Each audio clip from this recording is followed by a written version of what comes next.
जय Bajrangbali. Sir verb forms and types तो हमारे सिलेबस में लिख ही नहीं रखा, तो फिर आप क्यों करवा रहे हो? एक्चुअली टेंसेस के जो क्वेश्चंस आते हैं आप लोगों के, उसमें से ऑप्शंस को एलिमिनेट करने में या टेंसेस में कई बार वर्ब फॉर्म्स के क्वेश्चंस पूछ लिए जाते हैं, वर्ब टाइप्स के क्वेश्चंस पूछ लिए जाते हैं, तो इसलिए इंपॉर्टेंट है। और दूसरा, कन्फ्यूजेबल वर्ड्स के जो आपसे क्वेश्चंस पूछे जाते हैं, जो उसमें भी आपको वर्ब्स की जो फॉर्म्स होती है उसका आपको पता रखना होता है। बहुत सारी वर्ब्स ऐसी होती है, जैसे लाई का मतलब लेटना भी होता है, लाई का मतलब झूठ बोलना भी होता है। अब मैं कब सेकेंड फॉर्म के रूप में कब ले होगा, कब लाइड होगा, ये बहुत इंपॉर्टेंट कुछ एक कॉन्सेप्ट्स है, कुछ एक वर्ड्स है। ज़्यादा वर्ड्स नहीं है, ज़्यादा बड़ी क्लास नहीं रहने वाली, लेकिन मुझे ऐसा लग रहा है कि इसमें से आपको कुछ न कुछ एग्जाम में क्या पता दिख जाए, तो वो रिस्क मैं लेना नहीं चाहता था, इसीलिए मैं आप लोगों को करवा रहा हूँ। तो वर्ब फॉर्म्स एंड टाइप्स, जो लोग अभी इस वीडियो के थ्रू इस चैनल से जुड़ रहे हो, उनको मैं बता दूं कि सारे टॉपिक्स मैं इस प्लेलिस्ट के अंदर खत्म करवा चुका हूं। आरपीएससी फर्स्ट ग्रेड एक क्लास में एक टॉपिक खत्म, आप यहां से ये सारी चीजें कर सकते हैं। अगर आगे कोई भी तैयारी करना चाहते हैं तो इंग्लिश फाउंडेशन बैच 2.0 है, जो मंगलवार से स्टार्ट होने वाला है, आप उससे भी जुड़ सकते हैं। सर क्वेश्चन कैसे पूछे जाते हैं? इस तरीके के सवाल पूछे जाते हैं, सुनो। अब the river has overflew its banks after the heavy rains. अब सपोज आप लोगों को, मैं ये मान रहा हूं कि टेंसेस की क्लासें देख रखी है, तो आप लोगों को ये पता है कि हैज़ के साथ वर्ब की थर्ड फॉर्म लगाते हैं, वर्ब की थर्ड फॉर्म लगाते हैं। तो अब मेरे को ये नहीं पता ओवरफ्लो होता है फर्स्ट फॉर्म। अब हम इस इमोशनल हो जाते हैं, और इमोशनल हो जाते हैं, और हमें ऐसा लगता है कि इसकी सेकेंड फॉर्म जो होगी वो ओवरफ्लू होगी, और थर्ड फॉर्म जो होगी वो ओवरफ्लोन होगी, क्योंकि हम लोगों ने सुन रखा होता है fly flu phloem, fly flu और फ्लोन सुन रखा होता है, तो हमें लगता है कि अरे भाई साहब उसकी भी तो वही होगी। नहीं, इसकी जो सेकंड और थर्ड फॉर्म होती है सर, ये पता रखना, वो होती है ओवरफ्लोड। हाँ, दोनों जगह पे वर्ब की सेकंड फॉर्म ओवरफ्लोड होती है और थर्ड फॉर्म भी क्या होती है, ओवरफ्लोड होती है। इस तरीके के क्वेश्चंस बनते हैं। आप इनको कन्फ्यूजेबल वर्ड्स में भी मान सकते हो, या वर्ड्स रॉन्गली यूज, जैसा आपके सिलेबस में लिख रखा है। तो किस किस तरीके के वर्ब टाइप्स जो मैं बता रहा हूं, किस किस तरीके के क्वेश्चंस है, तो ये समझने से पहले आप लोगों को एक चीज पता होनी चाहिए। सबसे पहले मैंने आप लोगों को ये दो स्ट्रक्चर्स लिखवाए, और मैंने आप लोगों को कहा कि हर टेंस के सर दो तरह के स्ट्रक्चर्स होते हैं। कितने तरह के स्ट्रक्चर्स होते हैं? दो तरह के स्ट्रक्चर्स होते हैं। इधर देखना, मैंने आप लोगों के सामने टेंस का नाम लिखा, और टेंस की मैंने दो तरीके की वर्ब्स लिखी। एक वर्ब होती है सर एक्टिव वर्ब, एक क्या होती है सर, एक्टिव वर्ब, और दूसरे नंबर पे कौन सी आती है, जल्दी से बता दो, पैसिव वर्ब आती है। एक क्वेश्चन इस तरीके का बन जाता है, या फिर ये ऑप्शंस को एलिमिनेट करने में आपकी मदद करेगा कि सर मैं कब एक्टिव वर्ब लगाऊं, कब मैं पैसिव वर्ब लगाऊं। तो आपको ये देखना होता है, अगर सेंटेंस डूअर से स्टार्ट करता हूं, मैं किससे स्टार्ट करता हूं, डूअर से, तो मुझे एक्टिव वर्ब लगानी होती है। उसी सेंटेंस को अगर गलती से मैंने ऑब्जेक्ट से स्टार्ट किया, तो उसी के साथ मुझे क्या लगानी होती है, पैसिव वर्ब। मुझे ये देखना है कि मैं सेंटेंस को स्टार्ट किससे कर रहा हूं, डूअर से स्टार्ट कर रहा हूं तो एक्टिव वर्ब, और ऑब्जेक्ट से स्टार्ट कर रहा हूं तो पैसिव वर्ब। इधर देखना सर, ये जो सारे आप लोगों के सामने स्ट्रक्चर्स लिखे हुए हैं, तो पहली चीज मुझे पता ही यही रखनी है, ये सारी की सारी वर्ब्स लिखी हुई है, मुझे ये देखना है, मुझे सिंपल सी चीज देखनी है कि भाई साहब अगर मैं ये वर्ब्स लगाऊं, तो इसका मतलब है कि सेंटेंस को मुझे स्टार्ट करना है, किससे स्टार्ट करना है सर, डूअर से स्टार्ट करना। अगर डूअर से स्टार्ट कर रहा हूं तो मैं सारी की सारी एक्टिव वर्ब लगाऊंगा, लेकिन इसी सेंटेंस को अगर मैंने स्टार्ट कर दिया, ऑब्जेक्ट से स्टार्ट कर दिया, तो मुझे इसी के साथ क्या लगानी पड़ेगी सर, पैसिव वर्ब लगानी पड़ेगी। इस चीज का पता रखना, क्या होगी, पैसिव वर्ब। सर क्वेश्चंस कैसे बनेंगे आप तो हमें ये बताओ। बिल्कुल इसीलिए मैं ये लेकर आया हूं। इधर देखना, जैसे आप लोगों के सामने ये गरीब सा सेंटेंस लिखा हुआ है, द मैनेजर खाली जगह a new schedule for the team, a new schedule for the team. Options कैसे एलिमिनेट होंगे, इस चीज को समझना। मैंने ये बोला आप लोगों के सामने कि वर्ब है, देखो प्रिपेयर करने का मतलब होता है तैयार करना। प्रिपेयर करने का मतलब क्या होता है सर, तैयार करना, और a new schedule for the team, और तैयार करने वाला ऑब्वियस सी बात है कौन है सर, मैनेजर है। अब मुझे सपोज ये नहीं पता चल रहा है कि वो तैयार कर रहा है, तैयार करेगा, तैयार कर चुका है, मेरे को कुछ आइडिया नहीं लग रहा, लेकिन मुझे ये पक्का आइडिया लग गया है कि भाई साहब वर्ब है प्रिपेयर, और प्रिपेयर करने वाला है मैनेजर। इट मींस मैं इस सेंटेंस को स्टार्ट कर रहा हूं डूअर से। मैं इस सेंटेंस को किससे स्टार्ट कर रहा हूं, डूअर से स्टार्ट कर रहा हूं। मुझे ये पता चल गया, जैसे ही डूअर से स्टार्ट कर रहा हूं तो मेरे दिमाग में ये क्लिक हो जाना चाहिए कि भाई साहब लगानी तो मुझे यहां पे एक्टिव वर्ब है, लगानी मुझे कौन सी वर्ब है, मुझे जल्दी से बता दो, मुझे यूज करनी है एक्टिव वर्ब। अब मेरे को नीचे यही देखना है, जो जो पैसिव वर्ब है वो सारी की सारी कटेगी सर, 100% कटेगी, इस चीज का पता रखना। सर कई कहना चाह रही हो तो अटी ने देखो, यहां पे लिखा हुआ हैज बीन प्रिपेयर्ड, अरे भाई साहब ये तो धाप के पैसिव वर्ब है, काट दो सर। विल बी प्रिपेयर्ड, ये भी पैसिव वर्ब है, काट दो sir. Was being prepared, passive verb है, काट दो sir. Had been prepared, passive verb है, काट दो सर। एक्टिव सिर्फ और सिर्फ ये लिखी हुई है हैज प्रिपेयर्ड, क्या लिखी हुई है, हैज प्रिपेयर्ड।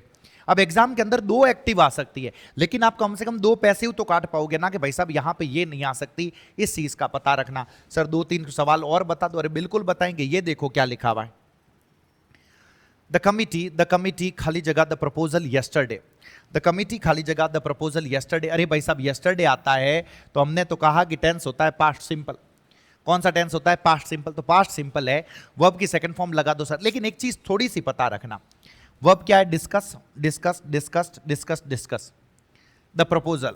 तो कमिटी जो है वो प्रपोजल को डिस्कस किया है, करेगी, जो भी है। तो डिस्कस है वर्ब, और डिस्कस करने वाली कौन है मुझे जल्दी से बता दो। डिस्कस करने वाली हो गई कमिटी। डिस्कस करने वाली क्या हो गई सर? कमिटी हो गई। अगर कमिटी हो गई तो मैं डूअर से स्टार्ट कर रहा हूं, तो मुझे एक्टिव वर्ब लगाना। ध्यान रखना, क्योंकि पास्ट सिंपल के तो दोनों स्ट्रक्चर होते हैं ना सर। वर्ब की सेकंड फॉर्म भी होती है, वॉज वर्ब प्लस वर्ब की थर्ड फॉर्म भी होती है। हमें कैसे पता चलेगा कि वर्ब की सेकंड फॉर्म लगाऊं या वॉज वर्ब प्लस वर्ब की थर्ड फॉर्म लगाऊं? अरे भाई साहब डूअर से स्टार्ट कर रहा हूं, तो मुझे एक्टिव वर्ब लगानी पड़ेगी। ये गलत है, ये पैसिव गलत है, ये पैसिव गलत है, ये पैसिव गलत होगा। इस चीज का पता रखना। मैं उम्मीद कर रहा हूं कि आप लोगों को पता चला है, समझ में आया है सर। ये देखो क्या लिखा हुआ है, द प्रोफेसर खाली जगह the topic with real life example. अरे भाई साहब प्रोफेसर जो है उसने रियल लाइफ एग्जाम्पल्स के साथ भले उसने टॉपिक को समझाया, समझाएगा, मेरे को कुछ पता नहीं चल रहा, लेकिन मेरे को ये चीज पक्की पता चल रही है कि वर्ब जो है वो वर्ब है एक्सप्लेन। वर्ब कौन सी है सर? एक्सप्लेन। और एक्सप्लेन करने वाला कौन है मुझे जल्दी से बता दो। एक्सप्लेन करने वाला हो गया प्रोफेसर। कौन हो गया सर? प्रोफेसर। एक्सप्लेन करने वाला हो गया प्रोफेसर। अब इस चीज का पता रखना, सुनना। प्रोफेसर जो है ये प्रोफेसर हो गया डूअर। प्रोफेसर क्या हो गया सर? डूअर हो गया। इस चीज का पता रखना, डूअर हो गया। तो इसके साथ मुझे एक्टिव वर्ब लगानी है या पैसिव वर्ब लगानी है? जल्दी से बता दो सर। एक्टिव वर्ब लगानी है। अगर मुझे इसके साथ एक्टिव वर्ब लगानी है तो फटाफट बता दो। अब फटाफट बता दो क्या क्या। देखो वॉज बीइंग पैसिव है sir, will be explained passive है सर, इज बीइंग पैसिव है सर, हैड बीन पैसिव है सर। सही जवाब क्या होगा? हैज एक्सप्लेन्ड होगा। मैं उम्मीद कर रहा हूं आप लोगों को पता चला है, समझ में आया है सर। ये देखो, ये जो आप लोगों के सामने लिखा हुआ है पूरा माथा यहीं पे रखना। द थीफ खाली जगह by the villagers before the police arrived. क्योंकि इस तरीके के सवाल दिखेंगे और आप फालतू में फ्यूज हो जाओगे। अब सर हमने तो ये पढ़ रखा है या आपने ये पढ़ा रखा है कि बिफोर के साथ इस तरफ वर्ब की सेकेंड फॉर्म हो तो दूसरी तरफ इधर पास्ट सिंपल हो। अगर इधर टेंस कौन सा हो जाए? पास्ट सिंपल हो जाए तो भाई साहब अटीले पाड़े अपन ने पास्ट परफेक्ट लगानो हो या करे। कौन सा टेंस लगाना होता है सर? Past perfect. अब पास्ट परफेक्ट के दोनों स्ट्रक्चर्स है सर। हेड प्लस वर्ब की थर्ड फॉर्म भी है, had plus been plus verb की थर्ड फॉर्म भी है। मने की कट्ठा पड़ी कि मैं कौन सा लगाऊं, मतलब मेरे को कैसे पता चलेगा कि कौन सा यूज करना है? तो इधर आ जाओ, देखो द थीफ चोर हो गया यहां पे। अब यहां पे caught, caught, caught, catching, caught सबका मतलब होता है पकड़ना। द थीफ खाली जगह caught by the villagers, villagers के द्वारा पहले ही पकड़ा गया पुलिस के आने से पहले। पकड़ने वाले विलेजर्स है। शुरू में जो लिख रखा है द थीफ, क्या चोर खुद खुद को पकड़ रहा है क्या? अरे नहीं सर, आप कैडी बात कर रही होते? हाँ तो आज बात मैं थाने कह रही हूं। द थीफ जो है ये द थीफ तो ऑब्जेक्ट हो गया ना सर। इट मींस मैं सेंटेंस को स्टार्ट कर रहा हूं, किससे स्टार्ट कर रहा हूं? ऑब्जेक्ट से। अगर मैं सेंटेंस को ऑब्जेक्ट से स्टार्ट कर रहा हूं तो मुझे उसके साथ लगानी पड़ेगी, क्या लगानी पड़ेगी? एक्टिव वर्ब या पैसिव वर्ब? तो मुझे क्या लगानी पड़ेगी? Passive verb. मैं उम्मीद कर रहा हूं आप लोगों ने टेंस वाली इन क्लासें देख रखी है, क्योंकि मैंने ऑब्जेक्ट का फर्क बता रखा है। अरे सर मान गरीबड़ा नौ भी नहीं था तो अटी ने देखो ये डूअर लिखा हुआ है, ये वर्ब लिखा हुआ है। वर्ब से मुझे 2 तरह के सवाल पूछने होते हैं। एक सवाल पूछना होता है किसे या किसको, जो जवाब मिलेगा वो पर्सन होगा, और वो पर्सन जो होगा वो पर्सन ऑब्जेक्ट होगा, ये पता रखना। वर्ब से मैंने सवाल पूछा क्या, क्या के जवाब में कुछ न कुछ थिंग मिलेगा, और वो जो थिंग जो होगा वो थिंग क्या होगा? ऑब्जेक्ट होगा। मोदी जी ने मेलोनी जी को एक कार गिफ्ट करी। गिफ्ट करने वाले कौन हो गए? मोदी जी। तो मोदी जी हो गए डूअर। किसको गिफ्ट करी? मेलोनी जी को। तो मेलोनी जी जो होगी वो क्या हो जाएंगी? ऑब्जेक्ट। क्या गिफ्ट करी? अखार। तो अखार जो होगी वो भी क्या होगी? ऑब्जेक्ट होगी। मैं उम्मीद कर रहा हूं कि आप लोगों को पता चल रहा है सर। तो यही बात है कि किसको पकड़ा गया? तो चोर को पकड़ा गया। मैंने इसको ऑब्जेक्ट से स्टार्ट किया, पैसिव वर्ब लगानी है। अब फटाफट बताओ भाई साहब पैसिव वर्ब कौन सी है? कॉट है क्या? हैज कॉट है क्या? वॉज कॉट है क्या? मान लो पास्ट परफेक्ट का पता है, हेड कॉट भी है, हेड बीन कॉट भी है। अब मैं क्या लगाऊं? हेड कॉट लगाऊं या हेड बीन कॉट लगाऊं? क्योंकि ये कॉन्सेप्ट नहीं पता हुआ तो थे इमोशनल लोन और लगाना जाओला मामलो निवड़ जाला सर। एक छोटा सा चीज है, छोटी सी चीज है। मुझे ऐसा लग रहा है कि डेप्थ में सवाल पूछकर तुम्हें यहां पे थोड़ा सा इधर उधर कर सकते हैं, तो अपन एट्यूटी होना नहीं है, तो ये गलत हो गया। सही जवाब क्या होगा? हैड बीन कॉट होगा। जे बात ये दुनिया आप लोगों को रोकने की कोशिश करेगी, लेकिन आप लोग नहीं रुकोगे, इस चीज का पता रखना। अटी ने देखो, अरे सर ये भी आपने बता रखा है कि वैन के साथ वर्ब की सेकंड फॉर्म है। जब मैंने दरवाजा खोला, द पैकेज खाली जगह डिलीवर, मतलब पैकेज डिलीवर किया जा रहा था, पैकेज डिलीवर करने का काम चल रहा था जब मैंने दरवाजा खोला। चलो ठीक है सर, पास्ट कॉन्टिन्यूस लगाना है। क्या लगाना? Past continuous. चलो ठीक है, लेकिन उससे पहले एक दूसरी चीज, पैकेज देखो, ब्रॉट डिलीवर नहीं, सॉरी, लाया जा रहा था। ब्रिंग की थर्ड फॉर्म है ब्रॉट, ये भी वर्ब पता रखना सर। एक ब्रिंग होती है, सेकंड फॉर्म होती है ब्रॉट, थर्ड फॉर्म होती है ब्रॉट। एक और होती है बाय, खरीदना होता है, सेकंड फॉर्म होती है बॉट, और थर्ड फॉर्म क्या होती है? बॉट। छह बात, इधर आ जाओ। कहां? द पैकेज खाली जगह When I opened the door। अब मुझे ये बताओ, लाने वाला पैकेज खुद है क्या? पैकेज खुद को लेकर आ रहा है क्या?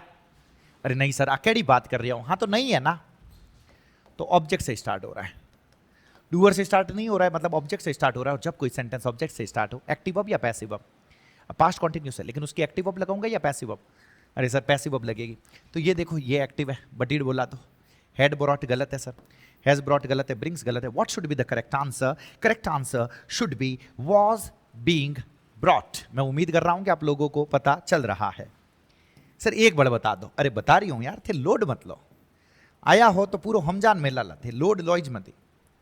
ये देखो क्या लिखा हुआ, द इंस्ट्रक्शंस खाली जगह केयरफुली बाय एवरी स्टूडेंट। अरे भाई साहब पढ़ना, अब पढ़ने वाला इंस्ट्रक्शंस खुद थोड़ी है, खुद को थोड़ी पढ़ रहा है सर। इंस्ट्रक्शंस को केयरफुली पढ़ लिया गया सर सभी स्टूडेंट्स के द्वारा।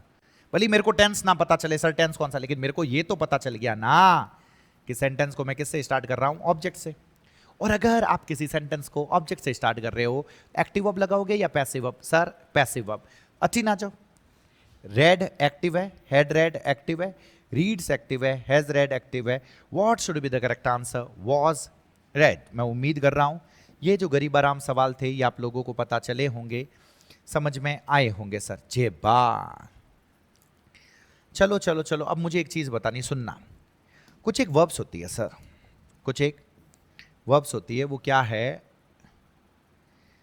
लेकिन इससे पहले मुझे एक चीज और बतानी। ऐसा कैसा मोडाल्स के साथ होता है? आई होप मैंने कहीं ना कहीं, क्या पता आप लोगों को बता रखा हो। मोडाल के भी तो दो तरह के स्ट्रक्चर्स होते हैं सर। जब आप डूअर से स्टार्ट करते हो तो मोडाल के साथ V1 लगाते हैं। मोडाल के साथ क्या लगाते हैं? V1। और इसी को जब आप ऑब्जेक्ट से स्टार्ट करते हो, ये सब मैंने पैसिव वॉइस में वैसे बता रखा है, लेकिन इस तरीके से ये नहीं बता रखा है कि आपको इस तरीके से क्वेश्चन भी पूछे जा सकते हैं, इसीलिए मैं यहां बता रहा हूं, सिर्फ इसीलिए यहां पे बता रहा हूं। इधर देखो क्या लिखा हुआ है, ऑब्जेक्ट के साथ क्या हो गया, फटाफट बता दो। मोडाल प्लस बी, और बी के साथ वर्ब की थर्ड फॉर्म। बस ये पता रखना, डूअर से स्टार्ट कर रहे हो, ऑब्जेक्ट से स्टार्ट कर रहे हो।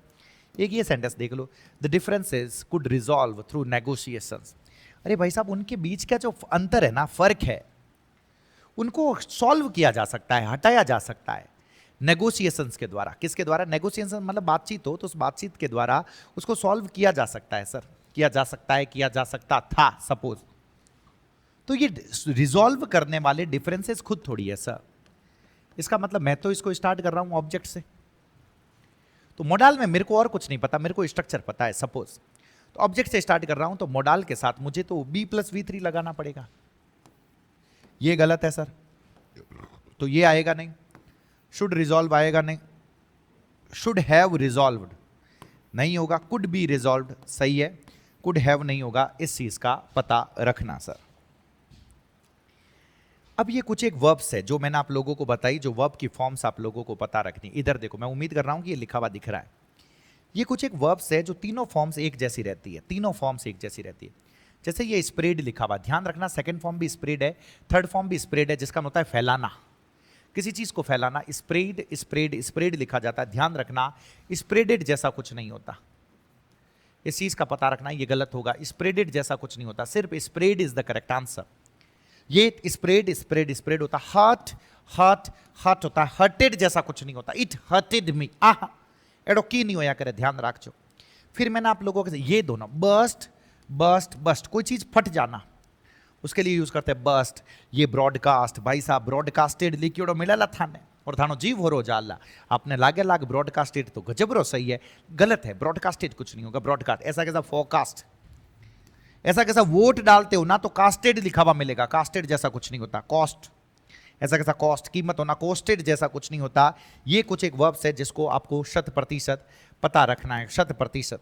अगर आप आंसू बहाते हो, आंसू बहाते हो, नहीं बहाओ लेकिन मान लो कभी काम पड़ जाए तो वर्ब सही है। शेड शेड शेड, शेडेड जैसा कुछ नहीं होता, इस चीज का पता रखना। ये कुछ एक इंपॉर्टेंट वर्ब्स है। क्विट क्विट क्विट, क्विटेड जैसा कुछ नहीं होता, इस चीज का आप लोगों को पता। अरे सर क्या कहना चाहते, ऐसे क्वेश्चंस ये मैं बता रहा हूं, ये गलती निकल नहीं पाएगी। लालिमा लालिमा spreaded the map out on the floor. लालिमा ने मैप को फैलाया फ्लोर के ऊपर। एग्जाम रे मैंने थाने स्प्रेडेड लिखियो मिल जाला और आपा ने लागे ला के गजबरो सही है लेकिन गलत होगा, ये पता रखना। स्प्रेडेड जैसा कुछ नहीं होगा, इट शुड बी स्प्रेड। जे बात इधर देखो, इट हर्टेड मी, नहीं होगा सर, नहीं होगा सर, स्प्रेड। ये देखो ना, the river Busted it's banks. अरे भाई साहब, रिवर अपने किनारों को तोड़कर बाहर आ गई है भाई साहब, बस्ट होगा। सेकंड फॉर्म मुझे लगानी है, बस्ट लगाना, इस चीज का पता रखना सर। ये देखो ना, experts have forecasted a recovery in the economy. मन करेगा आप लोगों का हैव फोरकास्टेड लिखने का, क्योंकि सर हैजेव रे बाद में आप इस तो थर्ड फॉर्म बताइयो, और थर्ड फॉर्म तो पचे ईडी तो लगाना पड़ेला नहीं, ऐसा सब जगह नहीं होता, इस चीज का पता रखना। तो फोरकास्टेड नहीं होगा, सिर्फ और सिर्फ क्या होगा, forecast. She casted a welcoming smile in his direction. अरे भाई साहब, वहां पे जो एक लेडी बैठी है उन्होंने एक वेलकमिंग स्माइल दी, वहां पे कोई भाई साहब बैठे हैं उनको, तो वो स्माइल देना के लिए, और ध्यान रख जो कास्टेड नहीं होया करे, सेकंड फॉर्म भी कहीं होवेला, कास्ट होवेला। 6 बार the meal cost us $40, costed नहीं होगा, क्या होगा, कॉस्ट होगा। मैं उम्मीद कर रहा हूं कि ये आप लोगों को पता चल। अब कुछ एक वर्ब्स और है सर, कुछ एक वर्ब्स क्या है, इधर देखना। जैसे आप लोगों के सामने ये लिखा हुआ बेयर बोर बोर्न, इसके साथ दिक्कत है सर, सुनना। To bear, second form BORE, third form BORNE। जब आप ये कहना चाहते हो बच्चे पैदा करना, बच्चे पैदा करना, तो फर्स्ट फॉर्म बेयर। एक आप कहना चाहते हो सहन करना, तो बेयर बोर बोर्न। एक होता है खर्चा उठाना, I can not bear your expenses, I just can not bear your expenses. आ मारू थारो खर्चो नहीं उठे, कह दियो मैंने, तो that's I can not bear your expenses, आप ऐसा कहना चाहते हो। तो उस सेंस में बेयर, सेकंड फॉर्म बोर, और थर्ड फॉर्म क्या होगा, बोर्न होगी। यहां पे ये पक्का पता रखना, यही पूछेंगे, BORNE होगा। इधर देखो, यही तो है ना, टॉलरेट करना। She had borne 6 children by the time she was 30। अरे भाई साहब, वो 30 साल की थी तब तक उसने कितने बच्चे पैदा कर दिए थे, 6 बच्चे पैदा कर दिए थे। एक और होता है, ये फ्रेज है बी बोर्न, जब आप ये कहना चाहते हो ना कि मेरा जन्म इस साल में हुआ, इस जगह, तब इस चीज का खास तौर से पता, उस सेंस में ये पैसिव में रहेगा। I was born in 1994, suppose 1994 में, तो इस सेंस में BORNE नहीं होगा। उसका जन्म रिच फैमिली में हुआ, उसका जन्म जोधपुर में हुआ, राजस्थान में हुआ, उस सेंस में ये खास तौर से पता रखना। ये देखो, ये एक्टिव में यूज हो रहा है। She had born 6 children by the time she was 30। मैं उम्मीद कर रहा हूं पता चल रहा है सर। ऐसे कैसे, सुनो, ये आप लोगों के सामने क्या लिखा हुआ, अटी ने देख जो। एक होता है fall fail fallen. Fall fail fallen मतलब ये है कोई चीज नीचे गिर जाती है, तो मुझे किसका यूज करना है, मुझे जल्दी से बता दो। फॉल, फेल, और क्या होगा, फॉलन, गिरना। टू ड्रॉप डाउन फ्रीली, अगर कोई चीज नीचे गिर जाती है तो मुझे फॉल फेल फॉलन। इसी के जैसी एक वर्ब होती है, फर्स्ट फॉर्म है फेल, फेल्ड और फेल्ड, जिसका मतलब काट के गिराना। पेड़ों को जब आप काट के गिराते हो, you are felling the trees, इस चीज का पता रखना। फर्स्ट फॉर्म उसमें फेल है, फर्स्ट फॉर्म इसमें क्या है, फेल। सेकंड फॉर्म क्या होती है, फेल्ड, और थर्ड फॉर्म क्या होती है, फेल्ड। सर फर्क है, एक तो कोई चीज खुद गिरती है और एक चीज किसी को गिराया जाता है काट कर अगर कोई आदमी गिरा रहा है तो ही इज फेलिंग ट्रीज, इस चीज का पता रखना। Why are you felling trees, क्या मतलब हो गया, why are you felling trees, अरे मारा भाई पेड़ क्यों काट रही हो तू, सपोज ऐसा कहने का काम पड़े। इधर देखो, एक तो फील हो गया ना sir, feel, I am feeling the pain, भाई साहब मैं दर्द महसूस कर रहा हूं, सपोज बोलने का काम पड़े तो first form is the feel, second form is the felt, third form क्या होगी, फेल्ट, जिसका मतलब एक्सपीरियंस करना। एक फिल होता है ना सर, फिल का मतलब भरना, fill this glass please, please इस ग्लास को क्या कर दो, फिल कर दो, भर दो। फिल उसमें क्या होता है, फिल्ड होता है, थर्ड फॉर्म क्या होता है, फिल्ड। एक जैसे मैंने कहा ना, कंफ्यूजेबल वर्ड्स में ये काम करेंगे, यही टेंसेस में काम करेंगे, मैं पहले से बता रहा हूं। और यूं नहीं है कि सवाल नहीं पूछ छोड़ा एडा सवाल, ध्यान रखो। अटी ना जाओ। Several books had fallen on to the floor, बहुत सारी किताबें गिर गई भाई साहब फ्लोर के ऊपर, कोई दिक्कत नहीं है। मैनी ट्रीज, ये देखो ना पैसिव में, many trees were failed for grazing space, बहुत सारे पेड़ों को काटा गया। ग्रेजिंग स्पेस का मतलब क्या हो गया, ताकि वो चरने के लिए जगह हो सके भाई साहब जानवरों के लिए, उसलिए काटा गया, तो वर फेल्ड होगा। She sounded more confident than she felt, जितना वो फील कर रही थी उससे ज्यादा कॉन्फिडेंट वो साउंड कर रही थी, सुनाई दे रही थी, दिख रही थी, उस सेंस में यूज करते हैं। 6 बार ये देखो ना, please fill this glass for me, कृपया करके मेरे लिए इस ग्लास को भर दीजिए, please fill this glass for me. ये दोनों भी इंपॉर्टेंट अच्छी वर्ब्स है सर। एक होता है फाइंड, फाउंड, फाउंड। जब आप कहना चाहते हो कोई चीज पाना या ढूंढना, डिस्कवर करना, खोजना या पाना, तो मैं कहता हूं फाइंड, फाउंड, फाउंड। समझ पा रहे हो? Second form found, I found my keys, मुझे मेरी चाबियां मिल गई, I have found my keys, मुझे मेरी चाबियां मिल गई है। ढूंढना, पाना, मिलना। एक वर्ब होती है फाउंड, फर्स्ट फॉर्म होती है फाउंड, सेकंड फॉर्म होती है फाउंडेड, और थर्ड फॉर्म होती है फाउंडेड। सर उन्हों का ही मतलब होगा, इसका मतलब होता है नींव रखना। अरे भाई साहब, अगर बिल्डिंग है, इस बिल्डिंग को ढूंढा गया या इस बिल्डिंग की नींव रखी गई, अरे सर इस बिल्डिंग की नींव रखी गई, उस सेंस में मुझे first form found, second form founded, third form founded. जैसे ये देखो ना, I founded my keys under the table, क्या मैं ऐसा कहना चाहता हूं कि टेबल के नीचे मैंने मेरे चाबियों की नींव रखी भाई साहब? एडी बात कहना चाह रही हूं कि या मुझे टेबल के नीचे मेरी चाबियां मिली, अगर मिली, पाई, ढूंढी, तो मुझे फाउंडेड नहीं लगाना है, मुझे क्या लगाना है, फाउंड लगाना है। जे बात, अब इस तरफ आ जाओ। This college was found in 1974, क्या मैं ऐसा कहना चाहता हूं इस कॉलेज को 1974 में ढूंढा गया, पाया गया, या इस कॉलेज की 1974 में नींव रखी गई? अरे सर नींव रखी गई तो वॉजवर के बाद में वर्ब की थर्ड फॉर्म आएगी, लेकिन वो वर्ब की थर्ड फॉर्म फाइंड की आएगी कि फाउंड की आएगी? फाउंड की आएगी, तो यहां पे फाउंड नहीं होगा, सही जवाब क्या होगा सर, फाउंडेड होगा। जे बात, मैं उम्मीद कर रहा हूं कि आप लोगों को पता चल रहा है, समझ में आ रहा है। ध्यान रखना, ये देखो ना, फ्लाई, फ्लू, फ्लोन, मैंने बताया है उड़ना, उड़ना। ध्यान रखना, हम अभी इसी गरीबी में होंगे। फ्लाई, फ्लाइट, फ्लाइट भाई साहब, जीव और उजाला, गलत है। फ्लाई, फ्लाइट, फ्लाइट जैसा कुछ नहीं होता।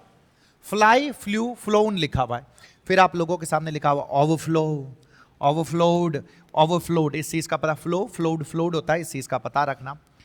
ही has not yet flight to England, गलत गलत है, फ्लोन टू इंग्लैंड। ये देखो क्या लिखा हुआ है, the river has overflown its banks, नदी अपने किनारों से ओवरफ्लो कर गई है, तो वो ओवरफ्लोड होगा। ये देखो ना सर, अटी ने देखो, अटी ने। हैंग का मतलब, हैंग फर्स्ट फॉर्म तो वही है, हैंग और हैंग। अब सेकंड फॉर्म जो है ना, हंग और हंग, जब आप किसी चीज को यूं ही लटका देते हो तो हैंग, हंग, हंग का यूज करते हैं, लेकिन किसी को फांसी पर लटकाते हो, ध्यान रखना, तो फांसी पे लटकाना सेकंड फॉर्म हैंग्ड है, थर्ड फॉर्म हैंग्ड है। लेकिन मिनक ने हाची में फांसी माते लटका रही हो तो हैंग्ड होगा।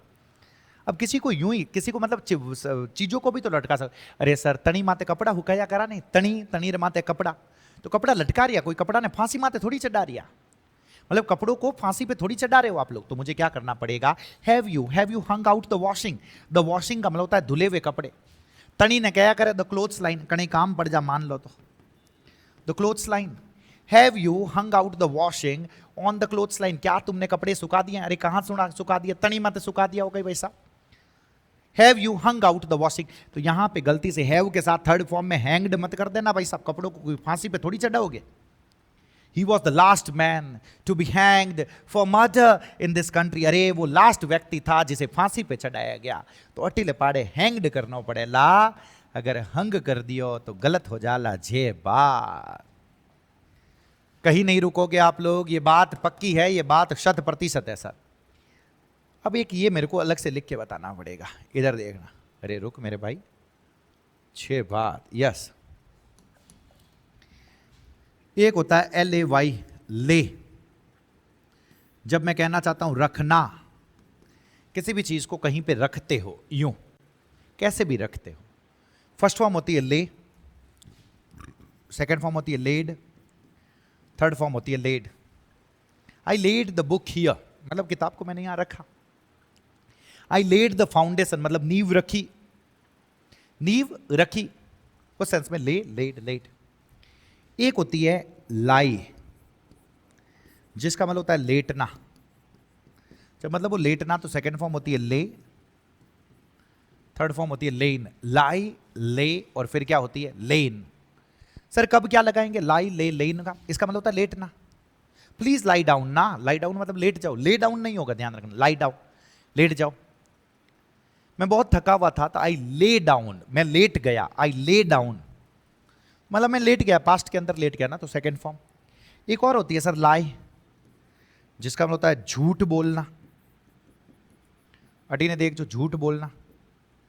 फर्स्ट फॉर्म लाई है, सेकेंड फॉर्म होगी लाइट, और थर्ड फॉर्म क्या होगी मुझे जल्दी से बता दो, लाइट।